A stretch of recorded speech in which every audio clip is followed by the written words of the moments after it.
ਸਤਿ ਸ਼੍ਰੀ ਅਕਾਲ ਜੀ। ਤੁਸੀਂ ਵੇਖ ਰਹੇ ਹੋ ਪੰਜਾਬ ਮੇਲ USA TV। ਮੈਂ ਹਾਂ ਸੰਜੀਵ ਯਸ਼ ਖੰਨਾ। ਤੁਹਾਡਾ ਸਾਰਿਆਂ ਦਾ ਸਵਾਗਤ ਪੰਜਾਬ ਚਰਚਾ ਦੇ ਵਿੱਚ। ਰੂਸ ਤੇ ਯੂਕਰੇਨ ਉਹਨਾਂ ਦੇ ਯੁੱਧ ਨੂੰ ਲੈ ਕੇ ਹਮੇਸ਼ਾ ਨਵੀਆਂ ਗੱਲਾਂ ਆਉਂਦੀਆਂ ਰਹਿੰਦੀਆਂ ਨੇ, ਵੱਖ-ਵੱਖ ਦੇਸ਼ਾਂ ਦੀਆਂ ਜੋ ਇਕਨੋਮੀਜ਼ ਨੇ ਉਹਨਾਂ ਨੂੰ ਲੈ ਕੇ। ਅਸੀਂ ਭਾਰਤ ਦੀ ਇਕਨੋਮੀ ਦੀ ਗੱਲ ਕਰਾਂਗੇ। ਅਸੀਂ ਸਾਰੇ ਜਾਣਦੇ ਹਾਂ ਕਿ ਡਾਲਰ ਦੇ ਮੁਕਾਬਲੇ ਲਗਾਤਾਰ ਰੁਪਈਆ ਥੱਲੇ ਡਿੱਗਦਾ ਪਿਆ। ਸੋ ਕਈ ਕਾਰਨ ਨੇ। ਆਮ ਲੋਕਾਂ ਨੂੰ ਤੇ ਜ਼ਿਆਦਾ ਸਮਝ ਨਹੀਂ ਆਉਂਦੀ। ਆਮ ਲੋਕ ਤੇ ਇਹੀ ਗੱਲ ਕਰਦੇ ਨੇ ਕਿ ਬਈ ਰੁਪਈਆ ਟੁੱਟਦਾ ਪਿਆ, ਡਾਲਰ ਉੱਤੇ ਵੱਧਦਾ ਪਿਆ, ਜਾਂ ਡਾਲਰ ਉੱਥੇ ਹੀ ਖੜਾ ਹੈ, ਰੁਪਈਆ ਹੋਰ ਥੱਲੇ ਜਾਈ ਜਾ ਰਿਹਾ ਹੈ, ਇਸ ਕਰਕੇ ਗੈਪ ਵੱਧਦਾ ਪਿਆ, ਉਸ ਕਰਕੇ ਮਹਿੰਗਾਈ ਵੱਧਦੀ ਪਈ ਹੈ। ਸਾਡਾ ਤਾਂ ਜੀਣਾ ਦੁਖੀ ਹੋ ਗਿਆ, ਸਾਡਾ ਤਾਂ ਜੀਣਾ ਹਰਾਮ ਹੋ ਗਿਆ। ਇੰਨੀ ਮਹਿੰਗਾਈ ਦੀ ਮਾਰ ਪੈਂਦੀ ਪਈ ਹੈ। ਕਿੱਥੋਂ ਲਿਆਈਏ ਖਾਣ ਪੀਣ ਦੀਆਂ ਚੀਜ਼ਾਂ, ਕਿਵੇਂ ਬੱਚੇ ਪਾਲਣੇ ਨੇ, ਕਿਵੇਂ ਪਰਿਵਾਰ ਪਾਲਣੇ ਨੇ, ਆਮ ਲੋਕਾਂ ਦੀਆਂ ਆਮ ਗੱਲਾਂ।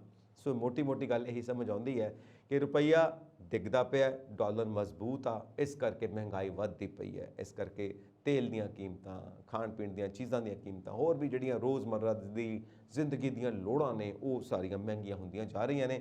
ਆਮ ਬੰਦਾ ਬਹੁਤ ਦੁਖੀ ਆ, ਆਮ ਬੰਦਾ ਬਹੁਤ ਜ਼ਿਆਦਾ ਮੁਸ਼ਕਲ 'ਚ। ਇਹ ਆਮ ਗੱਲਾਂ ਸੀ ਹਮੇਸ਼ਾ ਚਰਚਾ ਦੇ ਵਿੱਚ ਸੁਣਨ ਨੂੰ ਮਿਲਦੇ ਆ ਜਿੱਥੇ ਤੱਕ ਭਾਰਤੀ ਸਮਾਜ ਦਾ ਸੰਬੰਧ ਆ।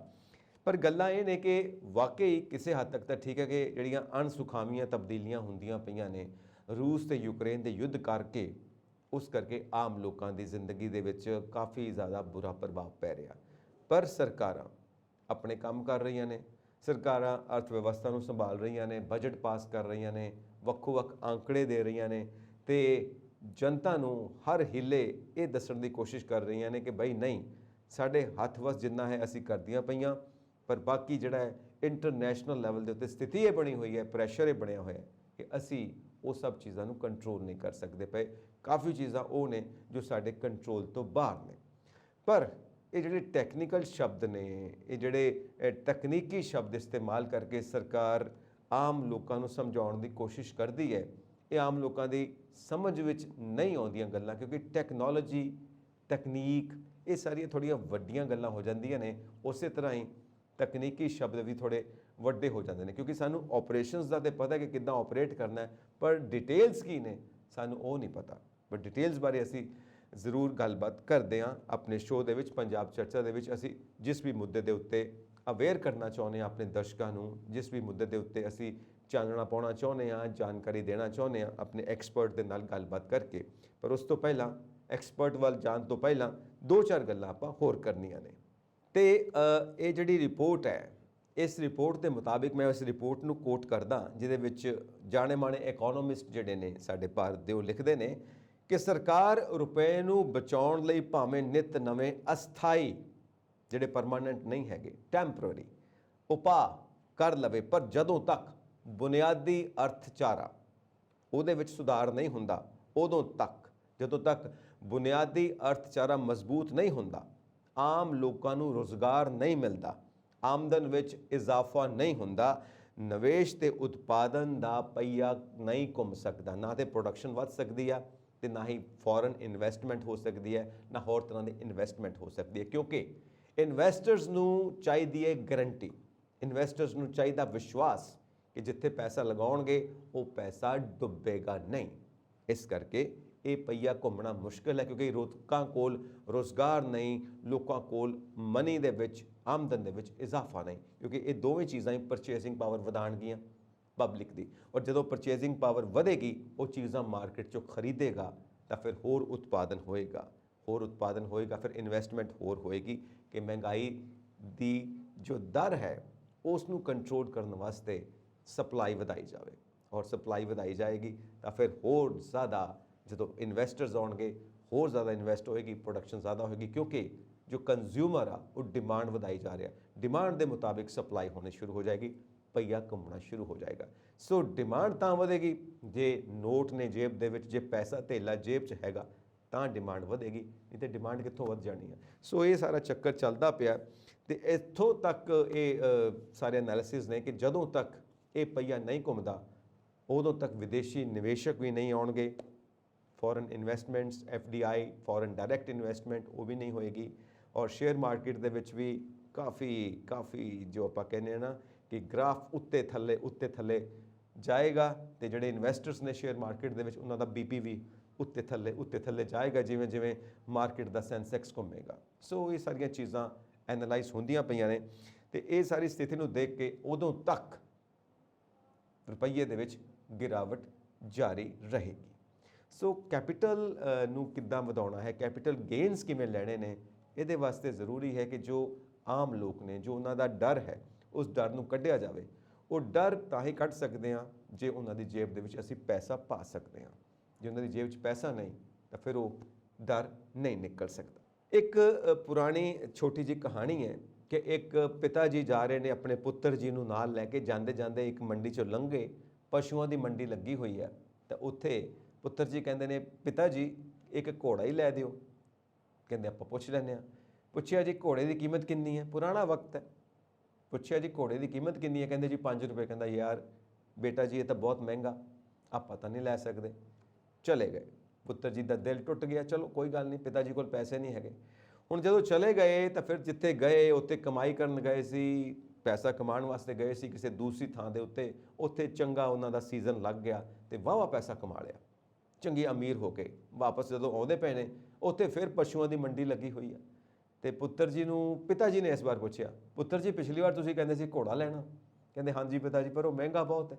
ਕਹਿੰਦੇ ਕੋਈ ਨਹੀਂ, ਆਪਾਂ ਪੁੱਛਦੇ ਹਾਂ। ਤੁਸੀਂ ਕਿਹਾ ਸੀ 5 ਰੁਪਏ ਨਹੀਂ ਹੈਗੇ ਆਪਣੇ ਕੋਲ? ਕਹਿੰਦੇ ਕੋਈ ਨਹੀਂ, ਪੁੱਛਦੇ ਹਾਂ, ਆ ਤੇ ਸਹੀ। ਜਦੋਂ ਉੱਥੇ ਗਏ ਤੇ ਪੁੱਛਦੇ ਨੇ, ਹਾਂਜੀ ਘੋੜਾ ਲੈਣਾ ਸੀ, ਕਿੰਨੇ ਦਾ? ਕਹਿੰਦੇ ਜੀ 10 ਰੁਪਏ ਦਾ। ਕਹਿੰਦਾ ਸਸਤਾ ਹੀ ਬੜਾ। ਕਹਿੰਦਾ ਪਿਤਾ ਜੀ ਪਿਛਲੀ ਵਾਰ ਤੁਸੀਂ ਕਹਿੰਦੇ ਸੀ 5 ਰੁਪਏ ਬਹੁਤ ਮਹਿੰਗਾ, ਤੇ ਹੁਣ ਤੁਸੀਂ ਕਹਿੰਦੇ 10 ਰੁਪਏ ਬਹੁਤ ਸਸਤਾ। ਕਹਿੰਦੇ ਪੁੱਤਰ ਪਿਛਲੀ ਵਾਰ ਪੈਸੇ ਨਹੀਂ ਸੀ ਜੇਬ 'ਚ, ਇਸ ਕਰਕੇ 5 ਰੁਪਏ ਵੀ ਮਹਿੰਗੇ ਸੀ। ਹੁਣ ਪੈਸੇ ਹੈਗੇ ਨੇ, ਹੁਣ 10 ਰੁਪਏ ਵੀ ਸਸਤੇ ਲੱਗਦੇ ਨੇ। ਸੋ ਗੱਲ ਤਾਂ ਸਾਰੀ ਇਹ ਹੈ ਕਿ ਜੇਬ ਦੇ ਵਿੱਚ ਕਿੰਨੇ ਪੈਸੇ ਨੇ। ਪੱਲੇ ਨਹੀਂ ਧੇਲਾ ਤੇ ਕਰਦੀ ਮੇਲਾ। ਮੇਲਾ ਅਸੀਂ ਆਮ ਤੌਰ 'ਤੇ ਕਹਾਵਤ ਸੁਣਦੇ ਹਾਂ। ਮੇਲੇ ਦਾ ਸਵਾਦ ਤਾਂ ਹੀ ਆਉਂਦਾ ਹੈ ਜੇ ਪੈਸੇ ਜੇਬ 'ਚ ਹੋਣ, ਧੇਲਾ ਪੈਸਾ ਜੇਬ 'ਚ ਹੋਵੇ। ਇਹ ਨਾ ਹੋਵੇ ਲਾਹੌਰ ਦੇ ਸ਼ੌਕੀਨ ਤੇ ਬੁੱਝ 'ਚ ਗਾਜਰਾਂ, ਹੈ ਨਾ, ਵਾਈਟ ਜੈਕਟਸ, ਐਮਪਟੀ ਪੋਕਟਸ, ਉਹਦਾ ਮਜ਼ਾ ਨਹੀਂ ਹੈ ਫਿਰ ਜ਼ਿੰਦਗੀ ਦੇ ਵਿੱਚ ਜਿਉਣ ਦਾ। ਮਾਰਕੀਟ ਦਾ ਕੋਈ ਮਜ਼ਾ ਨਹੀਂ, ਮਾਰਕੀਟ ਪੈਸੇ ਨਾਲ ਘੁੰਮੇਗੀ। ਸੋ ਅਸੀਂ ਗੱਲ ਕਰਦੇ ਹਾਂ ਜੋ ਡਾਲਰ ਦੇ ਮੁਕਾਬਲੇ ਰੁਪਈਏ ਦੀ ਕੀ ਨਾਜ਼ੁਕ ਸਥਿਤੀ ਬਣੀ ਹੋਈ ਹੈ। ਦਸੰਬਰ 2014 ਤੋਂ ਹੁਣ ਤੱਕ ਡਾਲਰ ਦੇ ਮੁਕਾਬਲੇ ਲਗਭਗ 25% ਟੁੱਟਿਆ ਹੈ ਇੰਡੀਅਨ ਰੁਪਈਆ। 31 ਦਸੰਬਰ 2014 ਨੂੰ ਇੱਕ ਡਾਲਰ ਦੀ ਕੀਮਤ 63.33 ਰੁਪਏ ਸੀ, ਯਾਨੀ ਕਿ 63 ਰੁਪਏ 33 ਪੈਸੇ, ਤੇ ਹੁਣ ਲਗਭਗ 80 ਰੁਪਏ ਦੇ ਕਰੀਬ ਹੈ। ਤੇ ਜੁਲਾਈ 2021 ਵਿੱਚ ਇੱਕ ਡਾਲਰ ਦੀ ਕੀਮਤ 74.44 ਰੁਪਏ ਸੀ, ਯਾਨੀ 74 ਰੁਪਏ 44 ਪੈਸੇ। ਸੋ ਇਹ ਨਾਜ਼ੁਕ ਸਥਿਤੀ ਬਣੀ ਹੋਈ ਹੈ। ਸੋ ਗਵਰਨਮੈਂਟਸ ਆਪਣੀ ਟਰਾਈ ਕਰ ਰਹੀਆਂ ਨੇ ਔਰ ਸਿਟੀਜ਼ਨਸ ਆਪਣੀ ਥਾਂ ਦੇ ਉੱਤੇ ਜਿੰਨਾ ਵੀ ਕਰ ਸਕਦੇ ਨੇ ਆਪਣੇ ਬਜਟ ਨੂੰ ਉਹ ਲੈ ਕੇ ਤੁਰ ਰਹੇ ਨੇ, ਕਿਉਂਕਿ ਸਿਆਣੇ ਕਹਿੰਦੇ ਨੇ ਨਾ ਕਿ ਉਹਨੇ ਪੈਰ ਪਸਾਰੋ ਜਿੱਡੀ ਵੱਡੀ ਤੁਹਾਡੀ ਚਾਦਰ ਹੋਵੇ, ਨਹੀਂ ਤੇ ਪੈਰ ਚਾਦਰ ਤੋਂ ਬਾਹਰ ਚਲੇ ਜਾਂਦੇ ਨੇ। ਪਰ ਹੁਣ ਤੇ ਚਾਦਰ ਵੀ ਫਟ ਗਈ ਹੈ, ਕਿੰਨੇ ਕੁ ਪੈਰ ਪਸਾਰਾਂਗੇ? ਫਟੀ ਹੋਈ ਚਾਦਰ ਦੇ ਵਿੱਚੋਂ ਪੈਰ ਬਾਹਰ ਆ ਜਾਂਦਾ, ਠੰਡ ਵੀ ਲੱਗਦੀ ਆ, ਸੋ ਮੱਛਰ ਵੀ ਲੜਦਾ ਹੈ, ਕਿਉਂਕਿ ਚਾਦਰ ਦੇ ਵਿੱਚ ਨਾ ਥਾਂ ਥਾਂ ਦੇ ਉੱਤੇ ਮੋਗੇ ਹੋ ਗਏ ਨੇ, ਜਿਹਨੂੰ ਆਪਾਂ ਕਹਿੰਦੇ ਮੋਰੀਆਂ ਹੋ ਗਈਆਂ ਨੇ, ਫਟ ਗਈ ਹੈ ਨਾ ਥਾਂ ਥਾਂ ਤੋਂ ਚਾਦਰ। ਕੀ ਕਰੇ ਆਮ ਬੰਦਾ? ਆਮ ਲੋਕ ਬਹੁਤ ਪਰੇਸ਼ਾਨ ਨੇ ਤੇ ਇਕਨੋਮਿਸਟ ਆਪਣੇ ਆંકੜੇ ਦੇਈ ਜਾਂਦੇ ਨੇ। ਸੋ ਜੋ ਗਵਰਨਮੈਂਟ ਹੈ ਉਹ ਆਪਣੀ ਟਰਾਈ ਕਰਦੀ ਪਈ ਹੈ, ਇੰਟਰਨੈਸ਼ਨਲ ਮਾਰਕੀਟ ਆਪਣੇ ਦਾਅ ਖੇਡਦੀ ਹੈ, ਆਪਣੇ ਥਾਂ ਤੇ ਖੇਡਦੀ ਹੈ। ਵੱਖੋ ਵੱਖ ਕਰੰਸੀਆਂ, ਉਹਦੇ ਮੁੱਲ ਵੀ ਫਲਕਚੁਏਟ ਹੁੰਦੇ ਨੇ, ਉੱਪਰ ਥੱਲੇ ਜਾਂਦੇ ਨੇ। ਔਰ ਸਾਡੀ ਇੰਡੀਅਨ ਗਵਰਨਮੈਂਟ ਕਹਿੰਦੀ ਆ, ਸਾਡੇ ਫਾਈਨੈਂਸ ਮਿਨਿਸਟਰ ਕਹਿੰਦੇ ਨੇ, ਸਾਡੇ RBI ਦੇ ਗਵਰਨਰ ਕਹਿੰਦੇ ਨੇ ਕਿ ਸਾਡਾ ਰੁਪਈਆ ਜਿਹੜਾ ਹੈ ਬਾਕੀ ਦੁਨੀਆ ਦੀਆਂ ਕਰੰਸੀਆਂ ਤੋਂ ਵਧੀਆ ਪਰਫਾਰਮ ਕਰ ਰਿਹਾ ਹੈ, ਇਸ ਕਰਕੇ ਅਸੀਂ ਵਧੀਆ ਸਥਿਤੀ ਦੇ ਵਿੱਚ ਹਾਂ। ਪਰ ਇਹ ਤਾਂ ਉਹਨਾਂ ਦੀ ਗੱਲ ਹੈ ਨਾ, ਉਹ ਤਾਂ ਆਪਣੇ ਹੱਕ ਦੀ ਗੱਲ ਕਰਦੇ ਨੇ ਜੋ ਉਹਨਾਂ ਨੂੰ ਸੇਫ ਕਰ ਸਕੇ। ਰੁਪਈਆ ਬਾਕੀ ਸਾਰੇ ਮੁਲਕਾਂ ਦੀ ਕਰੰਸੀ ਦੇ ਮੁਕਾਬਲੇ ਮਜ਼ਬੂਤ ਸਥਿਤੀ ਵਿੱਚ ਹੈ। ਚਲੋ ਉਹ ਗੱਲ ਮੰਨ ਲਈ ਅਸੀਂ, ਜ਼ਰੂਰ ਹੈ, ਪਰ ਇਸ ਸਥਿਤੀ ਦਾ ਆਮ ਲੋਕਾਂ ਨੂੰ ਕੀ ਫਾਇਦਾ ਹੋ ਰਿਹਾ? ਆਮ ਲੋਕ ਤੇ ਨੁਕਸਾਨ ਵਿੱਚ ਨੇ, ਉਹਨਾਂ ਦਾ ਤੇ ਮਾੜਾ ਹਾਲ ਹੈ, ਬੁਰੀ ਹਾਲਤ ਹੈ। ਮਹਿੰਗਾਈ ਨੇ ਨੱਕ 'ਚ ਦਮ ਕਰਕੇ ਰੱਖਿਆ ਹੋਇਆ। ਸੋ ਹੋਰ ਇਸ ਸਬਜੈਕਟ ਦੇ ਉੱਤੇ ਅਸੀਂ ਗੱਲਬਾਤ ਕਰਾਂਗੇ ਆਪਣੇ ਮਾਹਿਰ ਮਹਿਮਾਨ ਦੇ ਨਾਲ। ਸਾਡੇ ਨਾਲ ਸਟੂਡੀਓਜ਼ ਦੇ ਵਿੱਚ ਮੌਜੂਦ ਨੇ ਇਕਨੋਮਿਸਟ ਰਾਜੀਵ ਖੋਸਲਾ ਜੀ। ਆਓ ਉਹਨਾਂ ਨਾਲ ਗੱਲਬਾਤ ਕਰਦੇ ਹਾਂ। ਰਾਜੀਵ ਜੀ, ਵੈਲਕਮ ਟੂ ਦ ਸ਼ੋ। ਮਿਹਰਬਾਨੀ ਜੀ ਖੰਨਾ ਸਾਹਿਬ। ਸੋ ਰਾਜੀਵ ਜੀ, ਅਸੀਂ ਗੱਲ ਕਰ ਰਹੇ ਹਾਂ ਕਿ ਭਾਰਤ ਦਾ ਜੋ ਰੁਪਈਆ ਹੈ ਉਹ ਅਮਰੀਕੀ ਡਾਲਰ ਦੇ ਮੁਕਾਬਲੇ 'ਚ ਟੁੱਟਦਾ ਜਾ ਰਿਹਾ, ਔਰ ਜੋ ਕਿ ਕਾਫੀ ਚਿੰਤਾ ਦਾ ਵਿਸ਼ਾ ਬਣਿਆ ਹੋਇਆ। ਪਰ ਇਸ ਦੇ ਟੁੱਟਣ ਦੇ ਕਾਰਨ ਕੀ ਨੇ, ਇਹ ਜ਼ਰਾ ਤੁਸੀਂ ਸਾਡੇ ਦਰਸ਼ਕਾਂ ਨੂੰ ਸਮਝਾਉਣ ਦੀ ਖੇਚਲ ਕਰੋ। ਦੇਖੋ ਜੀ, ਇਹਦੇ ਜਿਹੜੇ 3 ਪ੍ਰਮੁੱਖ ਕਾਰਨ ਬਣਦੇ ਨੇ ਜਿੰਨਾ ਕੁ ਮੈਂ ਇਸ ਚੀਜ਼ ਨੂੰ ਸਮਝ ਸਕਿਆ ਪਿਛਲੇ ਦਿਨਾਂ ਦੇ ਵਿੱਚ, ਇਹ ਰੁਪਈਆ ਜਿਹੜਾ ਟੁੱਟ ਰਿਹਾ ਹੈ, ਇਹ ਤਿੰਨ ਮੇਜਰ ਕਾਰਨ ਨੇ। ਪਹਿਲਾ ਜਿਹੜਾ ਕਾਰਨ ਬਣਦਾ ਹੈ ਉਹ ਹੈ ਜਿਹੜੀ ਜੰਗ ਲੱਗੀ ਹੈ ਰਸ਼ੀਆ ਦੀ ਤੇ ਯੂਕਰੇਨ ਦੀ, ਉਹਦੇ ਕਾਰਨ।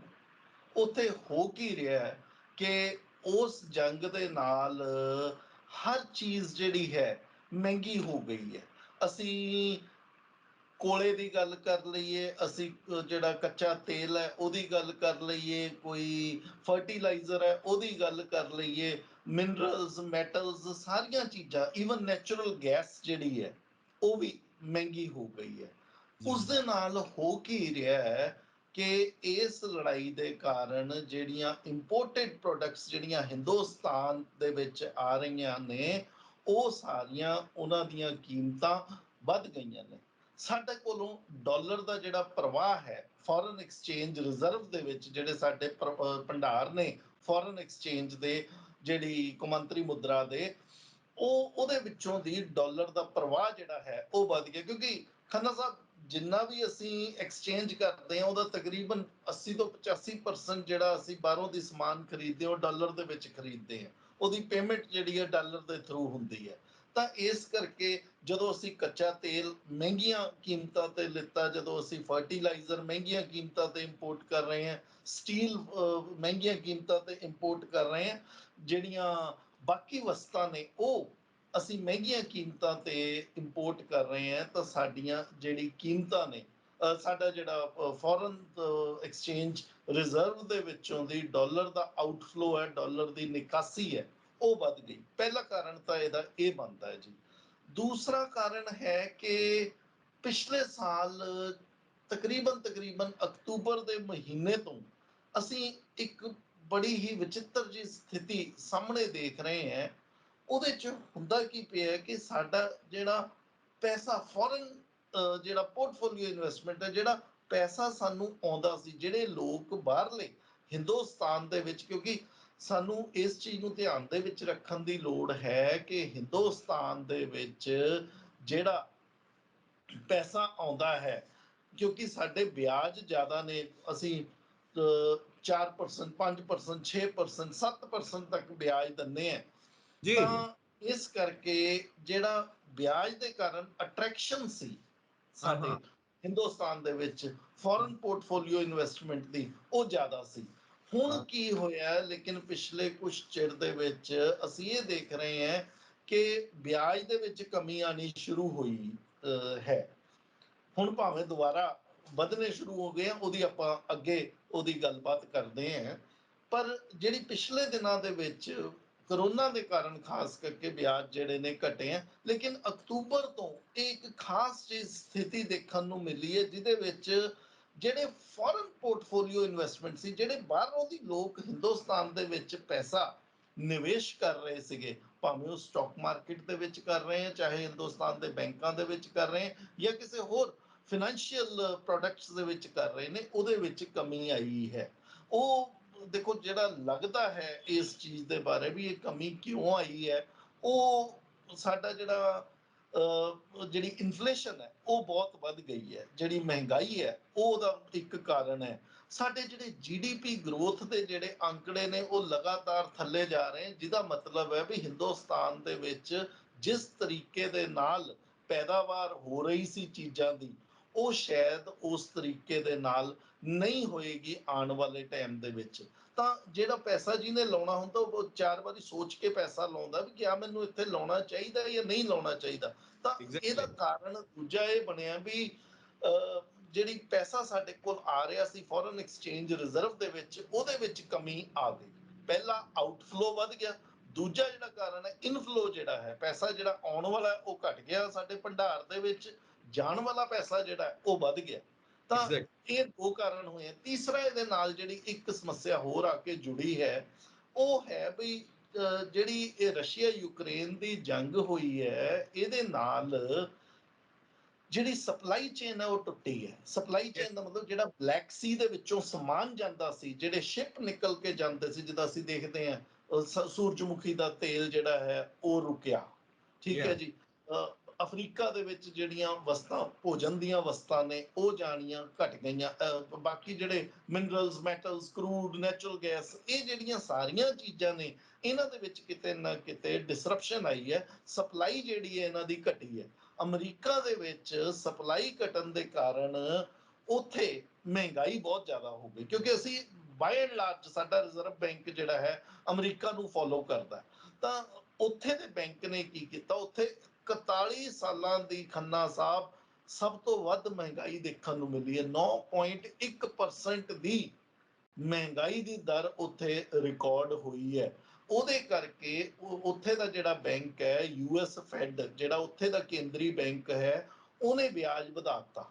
ਜਦੋਂ ਉਹਨੇ ਵਿਆਜ ਵਧਾਇਆ, ਲੋਕਾਂ ਨੇ ਹਿੰਦੁਸਤਾਨ ਚੋਂ ਜਾਂ ਬਾਕੀ ਮੁਲਕਾਂ ਦੇ ਵਿੱਚੋਂ ਪੈਸਾ ਕੱਢ ਕੇ ਉੱਥੇ ਲਾਤਾ। ਤਾਂ ਸਾਨੂੰ ਇਹ ਵੀ ਧਿਆਨ ਰੱਖਣ ਦੀ ਲੋੜ ਹੈ ਵੀ ਉੱਥੇ 3 ਵਾਰੀ ਪਿਛਲੇ ਅਪ੍ਰੈਲ ਤੋਂ ਲੈ ਕੇ 3 ਵਾਰੀ ਉੱਥੇ 70 ਪੁਆਇੰਟਸ ਦੀ 70 ਦੀ ਸਵਾ 200 ਪੁਆਇੰਟ ਦੀ ਤਕਰੀਬਨ ਉੱਥੇ 75 ਬੇਸਿਸ ਪੁਆਇੰਟਸ ਦੀ ਉੱਥੇ ਇਨਕਰੀਜ਼ ਆਈ ਹੈ। 75 ਬੇਸਿਸ ਪੁਆਇੰਟਸ ਦੀ ਮਤਲਬ 0.75, ਜਿਹੜਾ 0% ਸੀ ਵਿਆਜ, ਜਿਹਨੇ ਪੈਸਾ ਅਮਰੀਕਾ ਦੇ ਵਿੱਚ ਰੱਖਣਾ ਸੀ ਉਹਨੂੰ ਕੋਈ ਪੈਸਾ ਨਹੀਂ ਸੀ ਮਿਲਦਾ, ਉਹਨੂੰ ਕੋਈ ਵਿਆਜ ਨਹੀਂ ਸੀ ਮਿਲਦਾ। ਹੁਣ ਉੱਥੇ 2.25% ਵਿਆਜ ਮਿਲਣ ਲੱਗ ਗਿਆ। ਉਹ ਹਿੰਦੁਸਤਾਨ 'ਚ ਪੈਸਾ ਕਿਉਂ ਰੱਖੇਗਾ? ਔਰ ਉੱਥੇ ਵਿਆਜ ਇਸ ਕਰਕੇ ਵਧਿਆ ਕਿਉਂਕਿ ਉੱਥੇ ਦੀ ਮਹਿੰਗਾਈ ਜਿਹੜੀ ਹੈ ਉਹ ਵੱਧ ਗਈ ਹੈ। ਮਹਿੰਗਾਈ ਨੂੰ ਕਾਬੂ ਕਰਨ ਦੇ ਲਈ ਜਿੱਦਾਂ ਸਾਡਾ ਕੇਂਦਰੀ ਬੈਂਕ ਜਿਹੜਾ ਹੈ ਵਿਆਜ ਵਧਾ ਰਿਹਾ, ਉੱਥੇ ਦਾ ਕੇਂਦਰੀ ਬੈਂਕ ਜਿਹੜਾ ਉਹਨੇ ਵੀ ਵਿਆਜ ਵਧਾਤਾ, ਪਰ ਉਹਦਾ ਸਾਡੇ ਉੱਤੇ ਨੈਗੇਟਿਵ ਇੰਪੈਕਟ ਹੋਇਆ ਕਿ ਸਾਡੇ ਕੋਲੋਂ ਪੈਸਾ ਜਿਹੜਾ ਉੱਧਰ ਜਾਣਾ ਸ਼ੁਰੂ ਹੋ ਗਿਆ। ਐਕਚੁਅਲੀ ਅਮਰੀਕਾ ਦੀ ਜੋ ਜੀਡੀਪੀ ਹੈ ਉਹ ਵੀ ਡਾਊਨ ਜਾ ਰਹੀ ਹੈ, ਉੱਥੇ ਵੀ ਲੱਗ ਰਿਹਾ ਕਿ ਮੰਦੀ ਦੇ ਹਾਲਾਤ ਨੇ, ਪਰ ਜਿੱਦਾਂ ਪਹਿਲਾਂ ਮੰਦੀ ਦੀ ਹਾਲਾਤ ਸੀ ਨਾ 2007 2008, ਉਸ ਤੋਂ ਥੋੜੇ ਵੱਖਰੇ ਨੇ, ਕਿਉਂਕਿ ਇਹ ਸਾਰੀ ਮਾਰ ਜੋ ਹੈ ਰੋਜ਼ ਦੀ ਖਾਣ ਪੀਣ ਦੀਆਂ ਚੀਜ਼ਾਂ ਉੱਤੇ ਪੈ ਰਹੀ ਹੈ, ਜਿਹੜੀ ਯੂਕਰੇਨ ਤੇ ਰਸ਼ੀਆ ਦੀ ਵਾਰ ਹੈ। ਹਾਲਾਂਕਿ ਇੰਟਰਵੀਨ ਕੀਤਾ ਸੀ ਯੂਐਨਓ ਨੇ ਔਰ ਸਮਝੌਤਾ ਵੀ ਹੋਇਆ ਸੀ, ਪਰ 24 ਘੰਟਿਆਂ ਦੇ ਅੰਦਰ ਹੀ ਉਹ ਸਮਝੌਤਾ ਤੋੜ ਦਿੱਤਾ ਗਿਆ ਔਰ ਫਿਰ ਤੋਂ ਫਾਇਰਿੰਗ ਸ਼ੁਰੂ ਹੋ ਗਈ, ਮਿਜ਼ਾਈਲਾਂ ਦੇ ਅਟੈਕ ਸ਼ੁਰੂ ਹੋ ਗਏ, ਜਿਹੜੇ ਖੜੇ ਸੀ ਸ਼ਿਪ ਖੜੇ ਸੀ, ਕ੍ਰੂਜ਼ ਖੜੇ ਸੀ, ਉਹਨਾਂ ਦੇ ਉੱਤੇ ਅਟੈਕਸ ਹੋਣੇ ਸ਼ੁਰੂ ਹੋਏ। ਸੋ ਇੱਕ ਬਹੁਤ ਇੱਕ ਰਿਸਕੀ ਜੀ ਸਿਚੁਏਸ਼ਨ ਬਣੀ ਹੋਈ ਹੈ। Yes sir, please continue. ਜੀ ਬਸ ਮੈਂ ਤਾਂ ਇਹੀ 3 ਜਿਹੜੇ ਸੀਗੀਆਂ ਚੀਜ਼ਾਂ ਮੈਂ ਇਹਨਾਂ ਦੇ ਉੱਤੇ ਰੋਸ਼ਨੀ ਪਾਉਣਾ ਚਾਹੁੰਦਾ ਸੀ। ਪਹਿਲਾ ਜਿਹੜਾ ਹੈ ਸਾਡਾ ਆਊਟਫਲੋ ਵੱਧ ਗਿਆ ਡਾਲਰ ਦਾ, ਜਿਹੜਾ ਆਪਣੇ ਭੰਡਾਰ ਦੇ ਵਿੱਚੋਂ। ਦੂਜਾ ਜਿਹੜਾ ਹੈ ਇਨਫਲੋ ਜਿਹੜਾ ਸਾਡੇ ਕੋਲ ਪੈਸਾ ਆਉਂਦਾ ਸੀ ਉਹ ਘਟ ਗਿਆ। ਤੀਜਾ ਜਿਹੜੇ ਲੋਕ ਜਿਹੜੇ ਨੇ ਇੱਥੋਂ ਦੀ ਕੱਢੀ ਜਾ ਰਹੇ ਆ ਕਿਉਂਕਿ ਅਮਰੀਕਾ ਦੇ ਵਿੱਚ ਜਿਹੜਾ ਹੈ ਵਿਆਜ ਵਧਣਾ ਸ਼ੁਰੂ ਹੋ ਗਿਆ। ਸੋ ਰਾਜੀਵ ਜੀ, ਇੱਕ ਗੱਲ ਇਹ ਆ ਕਿ ਐਗਜ਼ੈਕਟ ਪੋਜੀਸ਼ਨ ਆਪਾਂ ਹੁਣੇ ਐਨਾਲਾਈਜ਼ ਕੀਤੀ ਆ, ਪਰ ਜੋ ਸਾਡੇ ਇੰਡੀਆ ਦੇ ਆਰਬੀਆਈ ਦੇ ਗਵਰਨਰ ਨੇ, ਜੋ ਸਾਡੇ ਫਾਈਨੈਂਸ ਮਿਨਿਸਟਰ, ਉਹ ਲਗਾਤਾਰ ਕਹਿ ਜਾ ਰਹੇ ਨੇ ਕਿ ਬਾਕੀ ਕੰਟਰੀਜ਼ ਨਾਲੋਂ ਸਾਡਾ ਰੁਪਈਆ ਵਧੀਆ ਪਰਫਾਰਮ ਕਰ ਰਿਹਾ, ਇੰਟਰਨੈਸ਼ਨਲ ਮਾਰਕੀਟ ਦੇ ਵਿੱਚ ਸਟਰੋਂਗ ਪੋਜੀਸ਼ਨ ਬਣਦੀ ਪਈ ਹੈ ਰੁਪਈਏ ਦੀ। ਇਹ ਕਿਸ ਬੇਸ ਦੇ ਉੱਤੇ ਇਦਾਂ ਦੀਆਂ ਸਟੇਟਮੈਂਟਸ ਦੇ ਰਹੇ ਨੇ? ਇਜ਼ ਇਟ ਮਤਲਬ ਫੇਕ ਸਟੇਟਮੈਂਟ ਜਾਂ ਇਹਦੇ ਉੱਤੇ ਕੋਈ ਭਰੋਸਾ ਕੀਤਾ ਜਾ ਸਕਦਾ? ਨਹੀਂ, ਉਹਨਾਂ ਦੀ ਸਟੇਟਮੈਂਟਸ ਬਿਲਕੁਲ ਠੀਕ ਹੈ, ਪਰ ਉਹਨਾਂ ਦੀ ਸਟੇਟਮੈਂਟ ਦੇ ਵਿੱਚ ਕੋਈ ਖਰਾਬੀ ਨਹੀਂ ਹੈ। ਉਹਨਾਂ ਦੀ ਸਟੇਟਮੈਂਟ ਬਿਲਕੁਲ ਦਰੁਸਤ ਹੈ। ਸਾਡੇ ਰੁਪਈਏ ਦੇ ਵਿੱਚ ਕਮੀ ਜਿਹੜੀ ਹੈ ਉਹ ਬਾਕੀ ਕਰੰਸੀਜ਼ ਜਿਹੜੀ ਨੇ, ਬਾਕੀ ਮੁਦਰਾਵਾਂ ਜਦੋਂ ਅਸੀਂ ਦੇਖਦੇ ਹਾਂ, ਯੈਨ ਦੇਖ ਲੈਂਦੇ ਹਾਂ ਜਾਪਾਨ ਦੀ, ਜਾਂ ਅਸੀਂ ਚਾਈਨਾ ਦਾ ਯੂਆਨ ਦੇਖਦੇ ਹਾਂ, ਜਾਂ ਯੂਰੋ ਦੇਖਦੇ ਹਾਂ, ਜਾਂ ਫਰੈਂਕ ਦੇਖਦੇ ਹਾਂ, ਇਹਨਾਂ ਦੇ ਮੁਕਾਬਲੇ ਸਾਡੇ ਰੁਪਈਏ ਦੇ ਵਿੱਚ ਕਮੀ ਜਿਹੜੀ ਹੈ ਘੱਟ ਹੈ। ਇਹ ਸਾਡੇ ਲਈ ਕਈ ਚੀਜ਼ਾਂ ਜਿਹੜੀਆਂ ਹੁੰਦੀਆਂ ਨਾ ਵੀ ਉਹਨਾਂ ਦਾ ਸਾਡੇ ਉੱਤੇ ਨੈਗੇਟਿਵ ਅਸਰ ਹੁੰਦਾ, ਤਾਂ ਇਹਦਾ ਸਾਡੇ ਉੱਤੇ ਨੈਗੇਟਿਵ ਅਸਰ ਹੋ ਰਿਹਾ। ਇਸ ਚੀਜ਼ ਨੂੰ ਅਸੀਂ ਇੱਥੇ ਪੋਲੀਟੀਕਲ ਮਾਈਲੇਜ ਭਾਵੇਂ ਲੈ ਲਈਏ ਵੀ ਸਾਡੇ ਰੁਪਈਏ ਦੇ ਵਿੱਚ ਕਮੀ ਘੱਟ ਹੈ, ਠੀਕ ਹੈ ਜੀ, ਡੈਪਰੀਸੀਏਸ਼ਨ ਜਾਂ ਗਿਰਾਵਟ ਜਿਹੜੀ ਆਈ ਹੈ ਉਹ ਘੱਟ ਆਈ ਹੈ ਬਾਕੀ ਮੁਦਰਾਵਾਂ ਦੇ ਕੋਰਸਪੋਂਡਿੰਗਲੀ। ਲੇਕਿਨ ਸਮੱਸਿਆ ਇੱਥੇ ਹੋਰ ਨਿਕਲ ਕੇ ਆਉਂਦੀ ਹੈ। ਦੇਖੋ, ਜਦੋਂ ਰੁਪਈਆ ਗਿਰਦਾ ਹੈ ਜਾਂ ਕੋਈ ਵੀ ਕਰੰਸੀ ਗਿਰਦੀ ਹੈ ਤਾਂ ਹੁੰਦਾ ਕੀ ਹੈ ਕਿ ਜਿਹੜਾ ਐਕਸਪੋਰਟਰ ਹੈ ਉਹਨੂੰ ਫਾਇਦਾ ਮਿਲਦਾ। ਚਾਈਨਾ ਇਸ ਕਰਕੇ ਆਪਣੀ ਕਰੰਸੀ ਨੂੰ ਹਮੇਸ਼ਾ ਘੱਟ ਰੱਖਦਾ। ਇਹਨੂੰ ਮੈਂ ਖੋਲ ਕੇ ਸਮਝਾਉਣ ਦੀ ਕੋਸ਼ਿਸ਼ ਕਰਦਾ। ਦੇਖੋ, $1 ਦੇ ਮੁਕਾਬਲੇ ਕਿਤੇ ਅਸੀਂ 70 ਰੁਪਏ ਵੀ ਲੈ ਸਕਦੇ ਹਾਂ। $1 ਦੇ ਮੁਕਾਬਲੇ ਜਾਂ ਕਿਸੇ ਜ਼ਮਾਨੇ ਦੇ ਵਿੱਚ 70 ਰੁਪਏ ਦਾ ਡਾਲਰ ਸੀ, ਹੁਣ 80 ਰੁਪਏ ਦਾ ਡਾਲਰ ਹੈ। ਜਿਹੜੇ ਬੰਦੇ ਨੇ ਬਾਹਰੋਂ ਦੀ ਖਰੀਦਣਾ ਉਹਨੂੰ ਫਾਇਦਾ ਹੈ, ਉਹਨੂੰ 80 ਦੇ ਉੱਤੇ ਫਾਇਦਾ, ਕਿਉਂਕਿ ਉਹਨੂੰ ਜ਼ਿਆਦਾ ਚੀਜ਼ਾਂ ਖਰੀਦਣ ਨੂੰ ਮਿਲ ਜਾਣਗੀਆਂ। 70 ਦੇ ਮੁਕਾਬਲੇ ਉਹਨੂੰ 80 ਦੇ ਉੱਤੇ ਜ਼ਿਆਦਾ ਚੀਜ਼ਾਂ ਖਰੀਦਣ ਨੂੰ ਮਿਲ ਜਾਣਗੀਆਂ। 70 ਤੇ ਉਹ ਘੱਟ ਖਰੀਦ ਸਕਦਾ ਸੀ, 80 ਤੇ ਉਹ ਵੱਧ ਖਰੀਦ ਸਕਦਾ। ਜੇ ਅਸੀਂ ਨੇਪਾਲ ਦੇ ਵਿੱਚੋਂ ਦੀ ਕੁਝ ਖਰੀਦਣਾ ਹੋਵੇ, ਜੇ ਉੱਥੇ 1 ਰੁਪਏ 60 ਪੈਸੇ ਦੇ ਹਿਸਾਬ ਦੇ ਨਾਲ ਰੁਪਈਆ ਹੈ ਤਾਂ ਅਸੀਂ ਥੋੜਾ ਖਰੀਦ ਸਕਾਂਗੇ। ਜੇ 2 ਰੁਪਏ ਦਾ ਸਾਡੇ ਨੇਪਾਲ ਦੇ 2 ਰੁਪਏ ਸਾਡੇ 1 ਰੁਪਏ ਦੇ ਬਰਾਬਰ ਹੋ ਜਾਏਗਾ ਤਾਂ ਅਸੀਂ ਜ਼ਿਆਦਾ ਖਰੀਦ ਸਕਦੇ ਹਾਂ। ਤਾਂ ਹਮੇਸ਼ਾ ਜਿਹੜਾ ਬਰਾਮਦਕਾਰ ਹੈ ਜਾਂ ਜਿਹੜਾ ਐਕਸਪੋਰਟਰ ਹੈ ਉਹਨੂੰ ਫਾਇਦਾ ਹੁੰਦਾ ਹੈ ਜਦੋਂ ਕਰੰਸੀ ਟੁੱਟਦੀ ਹੈ। ਲੇਕਿਨ ਇੱਥੇ ਸਾਡੇ ਐਕਸਪੋਰਟਰ ਨੂੰ ਇਸ ਚੀਜ਼ ਦਾ ਨੁਕਸਾਨ ਹੋ ਗਿਆ ਕਿਉਂਕਿ ਬਾਹਰਲੀ ਕਰੰਸੀਜ਼ ਜਿਹੜੀਆਂ ਨੇ ਇਸ ਤੋਂ ਜ਼ਿਆਦਾ ਟੁੱਟ ਗਈਆਂ। ਯੂਆਨ, ਫਰੈਂਕ, ਯੈਨ ਉਹ ਤਾਂ ਸਾਡੇ ਤੋਂ ਵੱਧ ਟੁੱਟ ਗਈਆਂ। ਜਿਹੜੀ ਪੋਲੀਟੀਕਲ ਮਾਈਲੇਜ ਲੈਣ ਦੀ ਕੋਸ਼ਿਸ਼ ਕਰ ਰਹੀ ਹੈ ਸਰਕਾਰ, ਉਹ ਪੋਲੀਟੀਕਲ ਟਰਮਸ ਦੇ ਵਿੱਚ ਤਾਂ ਠੀਕ ਹੈ, ਲੇਕਿਨ ਇਕਨੋਮਿਕ ਟਰਮਸ ਦੇ ਵਿੱਚ ਸਿਆਸਤਦਾਨ ਜਿਹੜੇ ਨੇ ਉਹ ਸਾਨੂੰ ਨਹੀਂ ਦੱਸ ਸਕਦੇ ਬਈ ਯੈਸ। ਇਹਦਾ ਨੁਕਸਾਨ ਜਿਹੜਾ ਹੋਇਆ ਸਾਡੇ ਐਕਸਪੋਰਟਰ ਨੂੰ ਹੋਇਆ। ਸਾਡੇ ਕੋਲ ਟ੍ਰੇਡ ਡੈਫਿਸਿਟ ਦੇ ਨੰਬਰ ਆਏ ਆ ਪਿਛਲੇ 31 ਜੁਲਾਈ ਨੂੰ, ਸਾਡੇ ਕੋਲ ਡੈਫਿਸਿਟ ਦੇ ਨੰਬਰ ਆਏ ਆ। ਸਾਡਾ ਰੁਪਈਆ, ਸਾਡੀ ਜਿਹੜਾ ਇੰਪੋਰਟਸ ਆ ਉਹ ਤਾਂ ਵਧੀ ਜਾ ਰਹੇ ਆ, ਐਕਸਪੋਰਟਸ ਘਟ ਰਹੇ ਆ। ਜਿਹੜਾ ਸਾਡਾ ਡੈਫਿਸਿਟ ਹੈ, ਜਿਹੜਾ ਸਾਡਾ ਨੁਕਸਾਨ ਹੋ ਰਿਹਾ, ਜਿਹੜਾ ਸਾਡਾ ਪੈਸਾ ਜ਼ਿਆਦਾ ਜਾ ਰਿਹਾ, ਉਹ 3 ਗੁਣਾ ਜ਼ਿਆਦਾ ਜਾ ਰਿਹਾ ਜਿੰਨਾ 1 ਸਾਲ ਪਹਿਲਾਂ ਸੀਗਾ ਸਾਡਾ। ਕਿਉਂਕਿ ਸਾਡੇ ਐਕਸਪੋਰਟ ਨਹੀਂ ਵੱਧ ਰਹੇ। ਉਹ ਐਕਸਪੋਰਟ ਕਿਉਂ ਨਹੀਂ ਵੱਧ ਰਹੇ? ਬਾਕੀ ਕਰੰਸੀਜ਼ ਦੀ, ਬਾਕੀ ਕੰਟਰੀਜ਼ ਦੀ ਜਿਹੜੀ ਮੁਦਰਾ ਹੈ, ਕਰੰਸੀ ਹੈ, ਸਾਡੇ ਤੋਂ ਵੱਧ ਗਿਰ ਚੁੱਕੀ ਹੈ। ਬਿਲਕੁਲ ਐਗਜ਼ੈਕਟਲੀ। ਤੁਸੀਂ ਦੂਸਰੀ ਕਰੰਸੀ ਦਾ ਰੈਫਰੈਂਸ ਰਹਿ ਕੇ, ਦੂਸਰੀ ਕੰਟਰੀਜ਼ ਦੀ ਕਰੰਸੀ ਦਾ ਰੈਫਰੈਂਸ ਦੇ ਕੇ ਆਪਣੀ ਕੰਟਰੀ ਦੀ ਜਿਹੜੀ ਤੁਹਾਡੀ ਕਮੀ ਹੈ ਉਹਨੂੰ ਕਵਰ ਅਪ ਨਹੀਂ ਕਰ ਸਕਦੇ, ਕਿਉਂਕਿ ਉਹਦੇ ਰਿਜ਼ਲਟ ਤੁਹਾਡੇ ਸਿਟੀਜ਼ਨਸ ਨੂੰ ਭੁਗਤਣੇ ਪੈ ਰਹੇ ਨੇ। ਸੋ ਇਹ ਤਾਂ ਬਿਲਕੁਲ ਉੱਦਾਂ ਹੋ ਗਿਆ ਕਿ ਜਿਵੇਂ ਐਗਜ਼ਾਮ ਦਾ ਰਿਜ਼ਲਟ ਆਇਆ ਸੀ ਤੇ ਇੱਕ ਮੁੰਡੇ ਦੇ ਬਹੁਤ ਘੱਟ ਮਾਰਕਸ ਆਏ ਤੇ ਉਹਦੇ ਫਾਦਰ ਸਾਹਿਬ ਪੁੱਛ ਰਹੇ ਨੇ ਤੇਰੇ ਘੱਟ ਮਾਰਕਸ ਕਿਉਂ ਆਏ? ਮੇਰੇ ਉਹ ਦੋਸਤ ਦੇ ਵੀ ਘੱਟ ਆਏ ਨੇ, ਮੇਰੇ ਉਹ ਦੋਸਤ ਦੇ ਵੀ ਘੱਟ ਆਏ ਨੇ, ਮੇਰੇ ਉਹ ਦੋਸਤ ਦੇ ਵੀ ਘੱਟ ਆਏ ਨੇ। ਕਹਿੰਦੇ ਓਕੇ, ਪਰ ਤੇਰੇ ਕਿਉਂ ਘੱਟ ਆਏ ਨੇ? ਮੈਂ ਤੇਰੇ ਮਾਰਕਸ ਦੀ ਗੱਲ ਕਰ ਰਿਹਾ, ਬਾਕੀ ਦੋਸਤਾਂ ਦੀ ਤਾਂ ਮੈਂ ਗੱਲ ਕੀਤੀ ਨਹੀਂ। ਲਾਈਕਵਾਈਜ਼ ਫਲਾਨੀ ਕਰੰਸੀ ਟੁੱਟ ਗਈ, ਫਲਾਨੀ ਕਰੰਸੀ ਟੁੱਟ ਗਈ, ਫਲਾਨੀ ਕਰੰਸੀ ਟੁੱਟ ਗਈ, ਬਟ ਰੁਪਈਆ ਕਿਉਂ ਟੁੱਟਿਆ ਜਿਹਦਾ ਕਰਕੇ ਇੰਡੀਅਨਸ ਦੇ ਉੱਤੇ ਕਾਫੀ ਜ਼ਿਆਦਾ ਬੋਝ ਪੈ ਰਿਹਾ? ਉਹਦਾ ਆਨਸਰ ਦਿਓ। ਸੋ ਐਗਜ਼ੈਕਟਲੀ ਤੁਸੀਂ ਬਿਲਕੁਲ ਠੀਕ ਕਹਿ ਰਹੇ ਹੋ। ਸੋ ਨਾਓ ਆਪਾਂ ਜੇ ਇਹ ਇੰਪੈਕਟ ਦੀ ਗੱਲ ਕਰਦੇ ਹਾਂ, ਸਿਟੀਜ਼ਨਸ ਦੇ ਉੱਤੇ ਕੀ ਇੰਪੈਕਟ ਪੈ ਰਿਹਾ, ਸੋ ਇਹਦਾ ਕੀ ਵਰਸਟ ਇਫੈਕਟ ਆ, ਕੀ ਬੁਰਾ ਪ੍ਰਭਾਵ ਪੈ ਰਿਹਾ ਇੰਡੀਅਨਸ ਦੇ ਉੱਤੇ, ਸਾਡੀ ਡੇਲੀ ਲਾਈਫ ਦੇ ਉੱਤੇ? ਆਮ ਆਦਮੀ ਦੇ ਉੱਤੇ ਜਿਹੜਾ ਰੁਪਈਆ ਜਦੋਂ ਟੁੱਟਦਾ ਹੈ ਉਹਦਾ ਬਹੁਤ ਵੱਡਾ ਅਸਰ ਪੈਂਦਾ ਹੈ, ਲੇਕਿਨ ਅਸੀਂ ਉਹਨੂੰ ਸਮਝਣ ਦੇ ਵਿੱਚ ਕਿਤੇ ਨਾਕਾਮਯਾਬ ਰਹਿੰਦੇ ਆ। ਸਾਨੂੰ ਏਦਾਂ ਲੱਗਦਾ ਆਮ ਆਦਮੀ ਨੂੰ ਵੀ ਰੁਪਈਆ ਗਿਰ ਰਿਹਾ ਹੈ, ਇਹ ਤਾਂ ਕੌਮਾਂਤਰੀ ਪੱਧਰ ਦੇ ਉੱਤੇ ਕੋਈ ਗੱਲ ਹੋ ਰਹੀ ਹੈ, ਮੇਰੇ ਉੱਤੇ ਕੀ ਫਰਕ ਪੈ ਰਿਹਾ? ਨਹੀਂ, ਏਦਾਂ ਦੀ ਗੱਲ ਨਹੀਂ ਹੈ। ਸਾਨੂੰ ਹਰ ਛੋਟੀ ਚੀਜ਼ ਦੇ ਨਾਲ ਫਰਕ ਪੈਂਦਾ।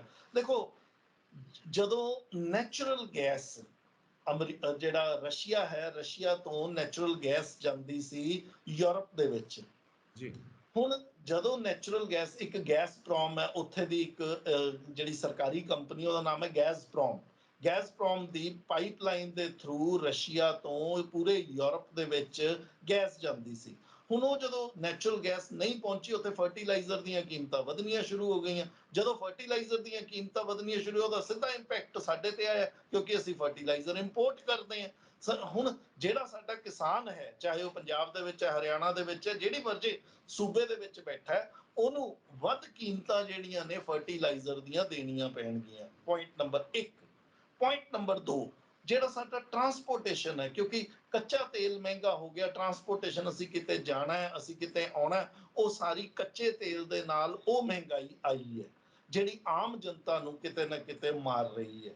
ਤੀਸਰੀ ਚੀਜ਼ ਇਹਦੇ ਚ ਆਉਂਦੀ ਹੈ ਜੀ, ਜਿਹੜੀਆਂ ਧਾਤਾਂ ਨੇ, ਜਿਹੜਾ ਸਟੀਲ ਹੈ, ਕੰਸਟਰਕਸ਼ਨ ਸੈਕਟਰ ਸਾਡਾ ਜਿਹੜਾ ਹੈ, ਉਹਦੇ ਚ ਹਰ ਚੀਜ਼ ਮਹਿੰਗੀ ਹੋ ਗਈ ਹੈ। ਚਾਹੇ ਅਸੀਂ ਸਰੀਏ ਦੀ ਗੱਲ ਕਰ ਲਈਏ, ਲੋਹੇ ਦੀ ਗੱਲ ਕਰ ਲਈਏ, ਐਲੂਮੀਨੀਅਮ ਦੀ ਗੱਲ ਕਰ ਲਈਏ, ਇਹ ਸਾਰੀਆਂ ਚੀਜ਼ਾਂ ਜਿਹੜੀਆਂ ਕੰਸਟਰਕਸ਼ਨ ਦੇ ਵਿੱਚ, ਉਸਾਰੀ ਦੇ ਵਿੱਚ ਕੰਮ ਆਉਂਦੀਆਂ ਸਨ, ਇਹਨਾਂ ਦੇ ਰੇਟ ਵੱਧ ਗਏ ਆ। ਫਿਰ ਜਿਹੜਾ ਅਸੀਂ ਭੋਜਨ ਦੀਆਂ ਵਸਤਾਂ ਨੇ, ਕਿਉਂਕਿ ਜਿਹੜਾ ਹੁਣ ਸਮਾਨ ਜਿਹੜਾ ਹੈ, ਜਾਣਾ ਇੱਕ ਜਗ੍ਹਾ ਤੋਂ ਦੂਜੀ ਜਗ੍ਹਾ ਤੇ ਲੈ ਕੇ ਜਾਣਾ, ਜੇ ਕੋਈ ਤਾਮਿਲਨਾਡੂ ਦੇ ਵਿੱਚ ਚੀਜ਼ ਪੈਦਾ ਹੋਈ ਹੈ, ਉਹਨੂੰ ਪੰਜਾਬ 'ਚ ਲੈ ਕੇ ਆਉਣਾ, ਜਾਂ ਪੰਜਾਬ 'ਚੋਂ ਜੇ ਕੋਈ ਚੀਜ਼ ਪੈਦਾ ਹੋਈ ਹੈ ਉਹ ਤਾਮਿਲਨਾਡੂ ਦੇ ਵਿੱਚ ਲੈ ਕੇ ਜਾਣੀ, ਉਹ ਟਰਾਂਸਪੋਰਟੇਸ਼ਨ ਦੀਆਂ ਕੀਮਤਾਂ ਵੱਧ ਗਈਆਂ। ਉਹਦੇ ਕਰਕੇ ਕੰਪਨੀਆਂ ਨੇ ਰੇਟ ਵਧਾਉਣੇ ਸ਼ੁਰੂ ਕਰਤੇ। ਤਾਂ ਭੋਜਨ ਦੀਆਂ ਕੀਮਤਾਂ ਜਿਹੜੀਆਂ, ਸਾਰੀਆਂ ਫੂਡ ਪ੍ਰੋਡਕਟਸ ਦੀਆਂ ਕੀਮਤਾਂ ਜਿਹੜੀਆਂ ਨੇ, ਉਹਨਾਂ ਦੇ ਰੇਟ ਵੱਧ ਗਏ। ਫਿਰ ਜਿਹੜਾ ਤੇਲ ਹੈ ਖਾਣੇ ਵਾਲਾ, ਉਹਦੇ ਰੇਟ ਜਿਹੜੇ ਹੈ, ਚਾਹੇ ਉਹ ਸੂਰਜਮੁਖੀ ਦਾ ਤੇਲ ਹੈ, ਜਾਂ ਪਾਮ ਆਇਲ ਹੈ, ਜਾਂ ਖੋਪੇ ਦਾ ਤੇਲ ਹੈ, ਇਹਨਾਂ, ਜਾਂ ਜਿਹੜਾ ਸਰੋਂ ਦਾ ਤੇਲ ਹੈ, ਹਰ ਚੀਜ਼ ਦੇ ਰੇਟ ਵੱਧ ਰਹੇ ਹੈ। ਇਹ ਸਭ ਰੁਪਈਏ ਦੇ ਨਾਲ ਚੱਲਦੀਆਂ। ਅਸੀਂ ਇਸ ਚੀਜ਼ ਨੂੰ ਕਿਉਂ ਨਹੀਂ ਸਮਝ ਸਕ ਰਹੇ ਕਿ ਇਹ ਸਾਰੀਆਂ ਵਸਤਾਂ ਜਿਹੜੀਆਂ ਨੇ ਇਹ ਰੁਪਈਏ ਦੇ ਨਾਲ ਚੱਲਦੀਆਂ। ਜਿੱਦਾਂ ਹੀ ਸਾਡਾ ਰੁਪਈਆ ਥੱਲੇ ਆਉਂਦਾ ਹੈ, ਇਹਨਾਂ ਚੀਜ਼ਾਂ ਦੇ ਰੇਟ ਜਿਹੜੇ ਵਧਣੇ ਸ਼ੁਰੂ ਹੋ ਗਏ ਆ ਕਿ ਜਿਹੜੀ 2-3 ਦਿਨ ਪਹਿਲਾਂ ਆਰਬੀਆਈ ਦੀ ਪਾਲਿਸੀ ਆਈ ਹੈ, ਮੋਨਟਰੀ ਪਾਲਿਸੀ ਕਮੇਟੀ ਨੇ ਜਦੋਂ ਵਿਆਜ 0.5% ਵਧਾਇਆ, ਉਹਨਾਂ ਨੇ ਕਿਹਾ ਨਾਲ ਕਿ ਹਿੰਦੁਸਤਾਨ ਦੇ ਵਿੱਚ ਇਸ ਸਾਲ ਦੇ ਵਿੱਚ ਮਹਿੰਗਾਈ ਜਿਹੜੀ ਹੈ ਉਹ ਵੱਧ ਰਹੇਗੀ। ਉਹ ਕਿਉਂ ਵੱਧ ਰਹੇਗੀ? ਕਿਉਂਕਿ ਸਾਡਾ ਰੁਪਈਆ ਜਿਹੜਾ ਹੈ ਉਹ ਹਾਂ। ਟੁੱਟ ਰਿਹਾ। ਸਾਨੂੰ ਇੰਪੋਰਟਡ ਸਮਾਨ ਜਿਹੜਾ ਹੈ ਮਹਿੰਗਾ ਬਾਹਰੋਂ ਦੀ ਮਿਲੇਗਾ ਤੇ ਆਮ ਜਨਤਾ ਤਦ ਤੱਕ ਇਹਨਾਂ ਚੀਜ਼ਾਂ ਦੇ ਨਾਲ, ਮਹਿੰਗਾਈ ਦੇ ਨਾਲ ਜੂਝਦੀ ਰਹੇਗੀ। ਓਕੇ, ਇਹਦਾ ਮਤਲਬ ਇਹ ਹੈ ਕਿ ਮਹਿੰਗਾਈ ਦੇ ਨਾਲ ਜੂਝਦੀ ਰਹੇਗੀ। ਡੂ ਯੂ ਐਕਸਪੈਕਟ ਕਿ ਅੱਗੇ ਆਉਣ ਵਾਲੇ ਸਮੇਂ ਦੇ ਵਿੱਚ ਰੁਪਈਆ ਹੋਰ ਟੁੱਟੇਗਾ? ਕੁਝ ਐਨਾਲਾਈਜ਼ ਹੋ ਰਿਹਾ ਇਸ ਤਰ੍ਹਾਂ ਦਾ? ਐਕਸਪਰਟਸ ਕਹਿ ਰਹੇ ਨੇ ਕਿ ਹੋਰ ਕਮਜ਼ੋਰੀ ਵੱਲ ਜਾਏਗਾ ਸਾਡਾ ਰੁਪਈਆ। ਰੁਪਈਆ ਦੇਖੋ ਜੀ, ਰੁਪਈਏ ਦੇ ਲਈ ਆਰਬੀਆਈ ਪੂਰੇ ਯਤਨ ਕਰ ਰਿਹਾ ਸੀ। ਇਹ ਨਹੀਂ ਕਹਿ ਸਕਦੇ ਵੀ ਸਾਡੀ ਸਰਕਾਰ ਜਾਂ ਜਿਹੜਾ ਕੇਂਦਰੀ ਬੈਂਕ ਹੱਥ ਤੇ ਹੱਥ ਧਰ ਕੇ ਬੈਠੇ ਨੇ, ਨਹੀਂ। ਹਰ ਹਫਤੇ ਤਕਰੀਬਨ 35,000 ਕਰੋੜ ਰੁਪਈਆ ਜਾਂ 35,000 ਕਰੋੜ ਦੀ ਜਿਹੜੀ ਫੋਰਨ ਕਰੰਸੀ ਆ ਉਹ ਬਾਹਰ ਜਾ ਰਹੀ ਹੈ। ਹੁਣ ਹੁੰਦਾ ਕੀ ਹੈ ਕਿ ਜਿੰਨਾ ਕੁ ਪੈਸਾ ਅਸੀਂ ਬਾਹਰ ਭੇਜਦੇ ਹਾਂ, ਜਿੰਨੇ ਕੁ ਦੇ ਨਾਲ ਅਸੀਂ ਰੁਪਈਆ ਖਰੀਦਦੇ ਹਾਂ, ਰੁਪਈਆ ਬਚਾਉਣ ਦੀ ਕੋਸ਼ਿਸ਼ ਕਰਦੇ ਹਾਂ, ਡਾਲਰ ਅਸੀਂ ਬਾਹਰ ਭੇਜਦੇ ਹਾਂ, ਰੁਪਈਆ ਥੋੜਾ ਜਿਹਾ ਸਟੇਬਲ ਹੋ ਜਾਂਦਾ। ਤੁਸੀਂ ਦੇਖੋ ਪਿਛਲੇ 15 ਕੁ ਦਿਨਾਂ ਦੇ ਵਿੱਚ ਕੀ ਹੋ ਰਿਹਾ, ਕਦੇ 79-30 ਆ ਜਾਏਗਾ ਰੁਪਈਆ ਜਿਹੜਾ ਹੈ, ਕਦੇ 79-90 ਹੋ ਜਾਏਗਾ, ਕਦੇ 78.5 ਹੋ ਗਿਆ, ਕਦੇ 78 ਹੋ ਗਿਆ। ਉਹ ਜਦੋਂ ਤਾਂ ਅਸੀਂ ਕੋਸ਼ਿਸ਼ ਕਰ ਦਿੰਦੇ, ਜਦੋਂ ਅਸੀਂ ਡਾਲਰ ਦੀ ਨਿਕਾਸੀ ਕਰ ਦਿੰਦੇ ਆਪਣੇ ਭੰਡਾਰ ਚੋਂ, ਰੁਪਈਆ ਉੱਪਰ ਨੂੰ ਆ ਜਾਂਦਾ। ਪਰ ਜਦੋਂ ਬਾਹਰਲੇ ਪਾਸੇ, ਜਦੋਂ ਖਾਸ ਕਰਕੇ ਅਮਰੀਕਾ ਦੇ ਵਿੱਚ ਕੋਈ ਇਦਾਂ ਦੀ ਡਿਵੈਲਪਮੈਂਟ ਹੋ ਜਾਂਦੀ ਹੈ ਵੀ ਉਹ ਕਹਿ ਦਿੰਦੇ ਨਹੀਂ ਜੀ ਸਾਡੇ ਤਾਂ ਇਨਫਲੇਸ਼ਨ ਬਹੁਤ ਹੋ ਰਹੀ ਹੈ, ਸਾਨੂੰ ਤਾਂ ਹੋਰ ਜ਼ਿਆਦਾ ਵਿਆਜ ਵਧਾਉਣਾ ਪਏਗਾ, ਨਾਲ ਹੀ ਸਾਡਾ ਰੁਪਈਆ ਥੱਲੇ ਹੋ ਜਾਂਦਾ। ਤਾਂ ਇਹ ਹਜੇ ਖੇਲ ਚੱਲਦਾ ਰਹੇਗਾ ਆਉਣ ਵਾਲੇ ਟਾਈਮ ਦੇ ਵਿੱਚ ਵੀ। ਖਾਸ ਕਰਕੇ ਜਿਹੜੀ ਸਤੰਬਰ ਦੇ ਵਿੱਚ ਅਮਰੀਕਾ ਦੇ ਵਿੱਚ ਬੈਠਕ ਹੋਣੀ ਹੈ ਉੱਥੇ ਦੇ ਕੇਂਦਰੀ ਬੈਂਕ ਦੀ, ਜੇ ਉਹ ਉੱਥੇ ਉਸ ਵੇਲੇ ਵਿਆਜ ਵਧਾਉਂਦੇ ਆ ਤਾਂ ਸਾਡਾ ਰੁਪਈਆ ਉਮੀਦ ਹੈ ਕਿ ਮੁੜ ਕੇ ਇੱਕ ਵਾਰੀ 80 ਵੱਲ ਦਾ ਰੁਖ ਕਰੇਗਾ, ਹਜੇ ਭਾਵੇਂ 79-78 ਤੇ ਜਾ ਸਕਦਾ। ਸੋ ਮੈਂ ਥੋੜਾ ਪੌਜ਼ ਇਸ ਕਰਕੇ ਲਿੱਤਾ ਕਿਉਂਕਿ ਤੁਹਾਡੇ ਜਵਾਬ ਨੇ ਮੈਨੂੰ ਸੋਚਾਂ 'ਚ ਪਾ ਕੇ ਰੱਖ ਦਿੱਤਾ ਕਿ ਇੱਕ ਆਮ ਬੰਦਾ, ਇੱਕ ਆਮ ਇਨਸਾਨ, ਇੱਕ ਆਮ ਨਾਗਰਿਕ ਆਪਣੇ ਤੌਰ ਤੇ ਕੀ ਕਰ ਸਕਦਾ ਇਸ ਸਿਚੁਏਸ਼ਨ ਦੇ ਵਿੱਚ। ਕੈਨ ਯੂ ਐਡਵਾਈਜ਼ ਸਮਥਿੰਗ ਜੋ ਸਾਡੇ ਦਰਸ਼ਕਾਂ ਦੇ ਕੰਮ ਆ ਸਕੇ, ਜੋ ਪ੍ਰਭਾਵਿਤ ਨੇ ਇਸ ਟੁੱਟਦੇ ਹੋਏ ਰੁਪਏ ਦੇ ਮੁੱਲ ਦੇ ਕਾਰਨ? ਦੇਖੋ ਜੀ, ਰੁਪਈਆ ਜਿਹੜਾ ਹੈ ਆਮ ਜਨਤਾ ਦੇ ਉੱਤੇ ਤਾਂ ਇਸ ਦਾ ਨੈਗੇਟਿਵ ਇੰਪੈਕਟ ਹੀ ਹੁੰਦਾ। ਸਿਰਫ ਇਹ ਹੈ ਵੀ ਅਸੀਂ ਜੇ ਥੋੜਾ ਜਿਹਾ ਸੂਝ-ਬੂਝ ਦੇ ਨਾਲ ਕੰਮ ਕਰੀਏ, ਜੇ ਅਸੀਂ ਪੈਸਾ ਜਿਹੜਾ ਉਹਦਾ ਨਿਵੇਸ਼ ਇਸ ਤਰੀਕੇ ਦੇ ਨਾਲ ਕਰ ਦਈਏ ਜਿੱਦਾਂ ਵਿਆਜ ਵੱਧ ਰਿਹਾ, ਤਾਂ ਅਸੀਂ ਆਪਣੀਆਂ ਪੁਰਾਣੀਆਂ ਬਚਤਾਂ ਨੂੰ ਉਸ ਤਰੀਕੇ ਵੱਲ ਨੂੰ ਅਸੀਂ ਲਾ ਦਈਏ ਬਈ ਜਿੱਥੋਂ ਸਾਨੂੰ ਰਿਟਰਨਸ ਥੋੜੇ ਜ਼ਿਆਦਾ ਮਿਲਣੇ ਸ਼ੁਰੂ ਹੋ ਜਾਣ, ਤਾਂ ਅਸੀਂ ਕਿਤੇ ਨਾ ਕਿਤੇ ਇਹਨੂੰ ਥੋੜਾ ਜਿਹਾ ਕਾਊਂਟਰ ਕਰ ਸਕਦੇ ਹਾਂ। ਬਹੁਤ ਜ਼ਿਆਦਾ ਤਾਂ ਨਹੀਂ ਕਰ ਸਕਾਂਗੇ, ਸਾਨੂੰ ਮਹਿੰਗਾਈ ਦੀ ਮਾਰ ਝੱਲਣੀ ਪਏਗੀ, ਲੇਕਿਨ ਥੋੜਾ ਬਹੁਤਾ ਜੇ ਕਿਸੇ ਨੇ 5% ਦੇ ਉੱਤੇ ਪਹਿਲਾਂ ਵਿਆਜ ਦੇ ਉੱਤੇ ਪੈਸਾ ਲਾਇਆ ਹੋਇਆ ਸੀ, ਹੁਣ ਉਹ 5.5 ਤੇ ਲਾ ਦੇਵੇ ਜਾਂ 6% ਕਿਤੇ ਬੈਂਕ ਚੋਂ ਮਿਲ ਰਿਹਾ ਉੱਥੇ ਲਾ ਦੇ, ਤਾਂ ਸ਼ਾਇਦ ਥੋੜੀ ਜਿਹੀ ਬਚਤਾਂ ਚੋਂ ਜਿਹੜਾ ਪੈਸਾ ਮਿਲੇਗਾ, ਜਿਹੜਾ ਰਿਟਰਨ ਆਏਗਾ, ਉਹਦੇ ਨਾਲ ਅਸੀਂ ਇਹਨੂੰ ਕਾਊਂਟਰ ਕਰ ਸਕਾਂਗੇ। ਰਾਜੀਵ ਜੀ, ਥੈਂਕ ਯੂ ਸੋ ਮਚ। ਤੁਹਾਡੀ ਐਡਵਾਈਸ ਸਾਡੇ ਦਰਸ਼ਕਾਂ ਦੇ, ਇੰਡੀਅਨ ਸਿਟੀਜ਼ਨਸ ਦੇ ਕੰਮ ਜ਼ਰੂਰ ਆਏਗੀ। ਸਿੰਪਲ ਜਿਹਾ ਜਿਹੜਾ ਫਾਰਮੂਲਾ ਹੈ ਇਕਨੋਮਿਕਸ ਦਾ ਕਿ ਆਪਣੇ ਖਰਚੇ ਘੱਟ ਕਰੋ, ਆਪਣੀ ਇਨਕਮ ਵਧਾਓ, ਕਿਉਂਕਿ ਸਾਡੇ ਖਰਚੇ ਦੂਜੇ ਦੀ ਇਨਕਮ ਬਣ ਜਾਂਦੇ ਨੇ। ਇਸ ਕਰਕੇ ਆਪਣੀ ਇਨਕਮ ਵਧਾਉਣ ਦਾ ਇੱਕ ਤਰ੍ਹਾਂ ਦਾ ਤਰੀਕਾ ਇਹ ਵੀ ਹੈ ਕਿ ਆਪਣੀ ਬੱਚਤ ਕਰੋ, ਖਰਚੇ ਘੱਟ ਕਰੋ, ਕਿਉਂਕਿ ਜਿਹੜੀ ਸੇਵਿੰਗ ਹੋਏਗੀ ਉਹ ਤੁਹਾਡੀ ਸੈਕੰਡ ਇਨਕਮ ਹੈ ਔਰ ਤੁਸੀਂ ਆਪਣੇ ਬਚੇ ਹੋਏ ਪੈਸੇ ਨੂੰ ਹੋਰ ਕਿਤੇ ਇਨਵੈਸਟ ਕਰਕੇ ਆਪਣੀ ਹੋਰ ਇਨਕਮ ਜਨਰੇਟ ਕਰ ਸਕਦੇ ਹੋ। M I right sir? ਬਿਲਕੁਲ ਠੀਕ ਹੈ ਜੀ। Thank you very much Rajiv ਜੀ, ਔਰ ਉਮੀਦ ਹੈ ਕਿ ਤੁਸੀਂ ਇਸ ਤਰ੍ਹਾਂ ਹੀ ਸਾਡੇ ਨਾਲ ਵੱਖ-ਵੱਖ ਐਪੀਸੋਡਸ ਦੇ ਵਿੱਚ ਜੁੜਦੇ ਰਹੋਗੇ ਤੇ ਇਕਨੋਮੀ ਦੇ ਉੱਤੇ ਤੇ ਰੋਜ਼ ਦੀ ਜੋ ਸਾਡੀ ਲਾਈਫ, ਡੇਲੀ ਲਾਈਫ ਹੈ ਉਹਦੇ ਉੱਤੇ ਸਾਨੂੰ ਐਡਵਾਈਸ ਕਰਦੇ ਰਹੋਗੇ। Thank you so much, all the best sir.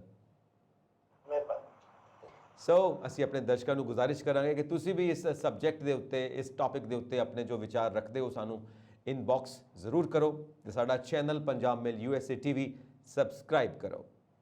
ਬਹੁਤ ਬਹੁਤ ਸ਼ੁਕਰੀਆ। ਸਤਿ ਸ਼੍ਰੀ ਅਕਾਲ ਜੀ।